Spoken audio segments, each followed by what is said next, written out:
pre-AI or pre-generative AI, even if you had to generate shitty work, like for example, thought experiment, uh, you plan to be a shitty developer Yeah. or a shitty designer. Yeah. Even to create the shitty work, it would take a lot of time. Yeah. Right. And the problem today is because of generative AI, you can generate a lot of bad quality work in a very short time, which can cause a lot of damage to your brand. Yeah. And that is why the risk of misalignment with the company's mission, with the company's direction is amplified because the way generative AI works, right? It can generate infinite amounts, like just ask it a 500 page essay about nothing and it will create a 500 page essay about nothing. Yeah. So I think people don't understand how what a big thing this is, Yeah.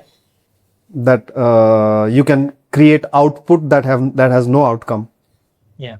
You can generate lots of output that has no outcome or no positive outcome for the business or the customers.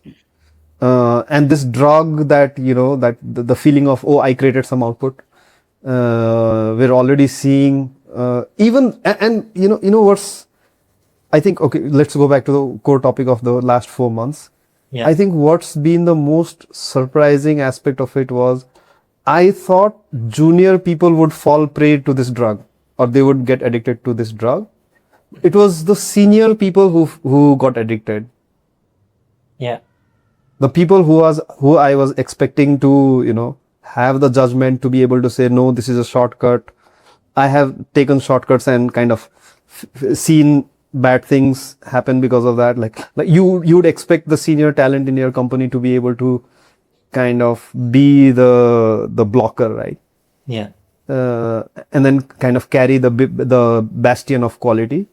Yeah. And I think the realization over the last 4 months has been, the biggest realization has been, it's not a junior or senior thing.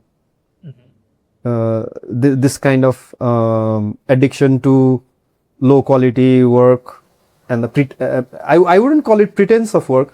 I think nobody has bad intentions, right? Nobody is doing, like, again, there's the hypothetical scenario of I will be a bad professional. Nobody's coming to work at 9 a.m. in the morning kind of planning to do bad work.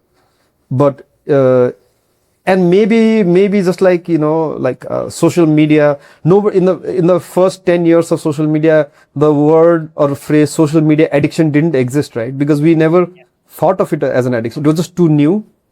So maybe, I don't know, in 5 years, generative AI addiction becomes a formalized term, just like social media addiction. Like we get to understand, what bad usage of generative AI clearly looks like.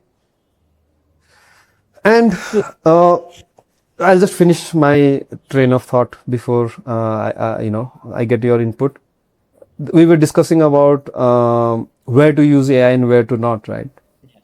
And I think one thing that I gained in these 4 months and from the conversations, like lots of informal conversations we had, if you think about it, that was the biggest point of contention, right? Like me being reserved about not injecting AI into everything, and then you kind of being bullish on AI as a starting point, and me being bearish on AI as a starting point for any work.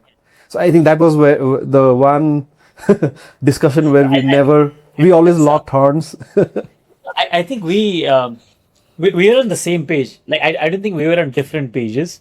Just the definition of the starting point, I think is different. Let's say when I say AI as a starting point. So yesterday, I went for a walk, and I have been going for a walk quite a lot. And we talked in the last episode as well, higher based on morning walks.